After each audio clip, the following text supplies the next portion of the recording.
Good morning आप सभी का, खास हुए विद्यार्थी जो इकोनॉमिक्स पढ़ते हैं। आज इकोनॉमिक्स के लिए विशेष है कि आज हम डिस्कस करेंगे और बताना चाहेंगे कि कॉलेज में, विश्वविद्यालय में, नोट स्कूल में, कॉलेज में और विश्वविद्यालय में अच्छे प्रोफेसर, अच्छे शिक्षक होने के बावजूद भी लोग यानी कि स्टूडेंट इकोनॉमिक्स को क्यों नहीं सीख पाते, कंफ्यूज क्यों हो जाते हैं। मेरा अपना ऑब्जर्वेशन है, मेरा अपना अनुभव, चूँकि मैं भी कॉलेज में पढ़ा हूँ। तो हम लोग जब पहला दिन कॉलेज में गए तो हम लोग एक जिस तक क्लास शुरू हुआ उसके 2 दिन बाद गए होंगे, तो मैंने पाया कि एक टीचर प्रोडक्शन पढ़ा रहे हैं, दूसरा टीचर मार्केट पढ़ा रहे हैं और तीसरा टीचर क्लासिकल थ्योरी पढ़ा रहे हैं। इकोनॉमिक्स क्या है? कुछ नहीं। तो ऐसे में बच्चे कन्फ्यूज ना करें तो क्या करेंगे। अब बैकअप सुविधा तो कुछ है नहीं, कुछ जगह रहती है, कुछ कॉलेजेस में रहती है। जैसे हम जो पटना विश्वविद्यालय में थे तो एक टीचर थे कॉमर्स डिपार्टमेंट में जो बैकअप क्लास अलग से देते थे, लेकिन जनरली जगह ये सुविधा नहीं होती है। तो जब आप शुरू से नहीं पढ़ते हैं और अचानक मार्केट पढ़ा दिया जाए, मार्केट को इकोनॉमिक्स में समझने के लिए आपको डिमांड, आपको प्रोडक्शन, आपको कॉस्ट, आपको रेवेन्यू, तब आप मार्केट पे जाते तो मार्केट का कंसेप्ट क्लियर होगा। और पहले दिन मार्केट समझ में आ जाए तो होता क्या है कि क्या जो पढ़ा है उनको तो खैर मतलब ही नहीं रहता कि बच्चा समझा कि नहीं समझा, और बच्चे तो खैर कन्फ्यूज रहते ही रहते हैं। पहला कारण यह होता है। स्कूल में होता क्या है कि एक ही टीचर पूरे माइक्रो को पढ़ा लेते हैं। अगर +2 लेवल की बात करें तो वहाँ बच्चे उतने कन्फ्यूज नहीं रहते हैं, वहाँ सीख जाते हैं। कॉलेज लेवल पर लोग नहीं सीख पाते। वही जब आप किसी कोचिंग में ज्वाइन करते हैं, इवन जब उसी कॉलेज के कोई टीचर आपको पढ़ाते हैं तभी आपको समझ में आते हैं, क्योंकि वो शुरू से पढ़ाते होंगे। एक ही पेपर उनको पूरा पढ़ाना है, दोनों पेपर उनको खुद पढ़ाना है। तो इसलिए जो है बच्चे अक्सर, स्टूडेंट अक्सर इकोनॉमिक्स को सिस्टमेटिक नहीं सीख पाते, कन्फ्यूज रहते हैं। उसी तरीके से अभी जो ऑडिटर्स का एग्ज़ाम देते हैं, चाहे BA का एग्ज़ाम देते हैं, चाहे जो PG करते हैं, तो PG वाले विद्यार्थी जो सामान्यतः जो है BA में इकोनॉमिक्स रहता है तो वो सीख जाते हैं कि भाई इकोनॉमिक्स है क्या, तो उनको उतनी परेशानी नहीं होती है। खासकर ऑडिटर में कुछ विद्यार्थी ऐसे हैं जो मैथ्स से आए हैं, जो कॉमर्स बैकग्राउंड से हैं, जो स्टैटिस्टिक्स से है, और जिन्होंने इकोनॉमिक्स ऑप्शनल चयन किया फॉर्म भरने वक्त, लेकिन पढ़ा नहीं।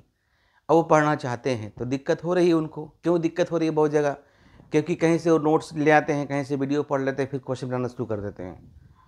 तो कंसेप्ट क्लियर नहीं, तो रटने वाली बात हो गया। इकोनॉमिक्स एक ऐसा पेपर है जो रटिए तो अगले 7 जन्म में न समझ में आएगा। जब तक आप इसे सिस्टमेटिक नहीं पढ़ते तब तक क्लियरिटी नहीं होती है। मैं एग्जांपल देता हूँ। जैसे ऑडिटर में हो या किसी एग्ज़ाम में, अगर UPSC की बात करते हो तो Ricardian theory of international trade और हमारा Heckscher Ohlin theory of international trade को पढ़ना होता है। इसके आगे भी बहुत सारी चीज़ पढ़नी होती हैं, जिसमें हम लोग ग्राफ उपयोग करते हैं। इस तरह का ग्राफ मैं बताता हूँ हमको, इस तरह के ग्राफ आपको उपयोग करते हैं। ये सारे ग्राफ आप देखते होंगे, इस तरह का ग्राफ आपको वहाँ पे मिलता है। ऐसा ग्राफ मिलता है ना, या फिर आपको रिकार्डियन थ्योरी में इस तरह का डायग्राम भी आपको देखने को मिलता होगा, ऐसा और ऐसा। तो बेसिकली है क्या? ये PPC है, प्रोडक्शन पॉसिबिलिटी कर्व का पार्ट है। तो आप ये पढ़े नहीं, तब ये जब पढ़े नहीं तो ये थ्योरी कैसे समझ में आएगा? इसका बेसिकली जब रिकार्डियन थ्योरी या हेक्सर ओरिन थ्योरी पढ़ते हैं, then we apply the things which we study in microeconomics, तब हम उसे यूज करते हैं जो माइक्रो में सीखते हैं। माइक्रो को सब में सबसे पहला टॉपिक हम लोग पढ़ाते हैं PPC। ये जो भी टीचर्स होंगे पढ़ाते हैं PPC मतलब प्रोडक्शन पॉसिबिलिटी कर्व। अब बहुत सारे हम देखते हैं, बहुत सारे ऐसे लोग हैं जो कि ऑडिटर्स की तैयारी कर रहे हैं, ये क्या है, इसका कोई यूज नहीं है, नहीं पे छोड़ देते हैं। लेकिन जब आप शुरुआत करते हैं पढ़ने का माइक्रो इकोनॉमिक्स का, जब आप शुरुआत करते हैं इंटरनेशनल इकोनॉमिक्स का क्वेश्चन सोल्व करने के लिए, तो उसमें सारे डायग्राम आते हैं। तो सोचते हैं 75 बार बनाते हैं इसको। हम टीचर्स का नाम नहीं बताएंगे, हम लोग जब पढ़ते थे तो इसी डायग्राम को कहते थे 50 सेट खींच के लाइए।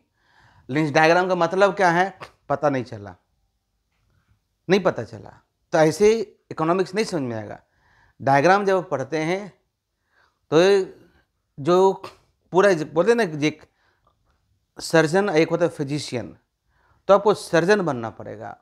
यानी माइक्रो इकोनॉमिक्स पढ़ते हैं, पूरे ग्राफ को सिस्टमेटिकली एनालाइज करते हैं, तभी आप इंटरनेशनल इकोनॉमिक्स का हो या फिर पब्लिक फाइनेंस में भी आपको इस तरह की चीज़ देखने को मिलता है, या फिर आप जनरल इक्विलिब्रियम थ्योरी पढ़ते हैं, वेलफेयर इकोनॉमिक्स पढ़ते हैं, तो इन सभी में पैरेटो ऑप्टिमिलिटी पढ़ते हैं, सोशल वेलफेयर फंक्शन पढ़ते हैं, तो सभी में आपका जो है इस तरह का ग्राफ का यूज है, जो कि हम लोग सबसे पहला दिन सीखते हैं। पहला दिन सीखना चाहिए, लेकिन लोग इसी को नहीं पढ़ते हैं, और जो नहीं पढ़ते हैं तो समस्याएं से वो परेशान रहते हैं। इसलिए परेशान होने से बढ़िया है कि आप सिस्टमेटिक पढ़िए, आप थोड़ा ही पढ़िए, सिस्टमेटिक पढ़िए, तभी आप अच्छे से आंसर राइटिंग कर पाएंगे इकोनॉमिक्स में, खासकर माइक्रो, मैक्रो हो, पब्लिक फाइनेंस हो। पब्लिक फाइनेंस में 2 तरह का पार्ट है, मैक्रो यानी कि जिसको हम लोग समष्टि अर्थशास्त्र कहते हैं, उसमें भी 2 तरह का चीज़ है। कुछ थ्योरी भी है, जैसे नेशनल इनकम पढ़ते हैं, तो नेशनल इनकम में भी आप पढ़ लेते हैं जीडीपी क्या है, जीएनपी क्या है। बहुत सारे व्यक्ति को जीडीपी एमपी जीडीपी एफसी में पता नहीं होता है, दोनों में चेंज कैसे है पता नहीं होता है। अब जीडी का उपयोग क्या है, जीडीपी बढ़ेगा तो हमारा अर्थव्यवस्था में सोशल वेलफेयर क्या बढ़ेगा कि नहीं बढ़ेगा। तीन सभी चीज़ों को समझने के लिए आप सिस्टमेटिक जब पढ़ते हैं चीज़ों को, तब आपका कंसेप्ट क्लियर होता है। और इस तरह की चीज़ें विश्वविद्यालय में, सब विश्वविद्यालय, कुछ विश्वविद्यालय में इतनी अच्छी पढ़ाई होती है कि वहाँ आपका पूरा दुनिया बदल जाता है, लेकिन हम बात करते हैं सबका साथ सबका विकास। तो अधिकतम विश्वविद्यालय, अधिकतम कॉलेज में सिस्टमेटिक पढ़ाई नहीं होने के कारण जो स्टूडेंट्स होते हैं इकोनॉमिक्स नहीं सीख पाते हैं, और सीखते हैं तो हमेशा कंफ्यूज रहते हैं। और जब तक आप खुद एक बार सिस्टमेटिक नहीं पढ़िएगा या किसी भी के गाइडलाइन में नहीं पढ़िएगा, तब तक अर्थशास्त्र में या फिर इकोनॉमिक्स में समस्याएं होती है। तो मेरा आप सभी से यही सलाह होगा, आपको सभी से यही सलाह होगा कि आप सिस्टमेटिक पढ़िए, माइक्रो हो, मैक्रो हो, इंडियन इकोनॉमिक्स हो, पब्लिक फाइनेंस हो, इंटरनेशनल ट्रेड हो, या फिर और कोई पेपर इकोनॉमिक्स का हो। आप जब सिस्टमेटिक पढ़ेंगे तो आपको अच्छी तरीके से समझ में आएगी। तो आई थिंक मेरा ये सजेशन आप सभी को काम में आएगा। मैं अगले दिन फिर आपको सभी के साथ मिलूंगा कुछ बातों के साथ। थैंक यू, धन्यवाद।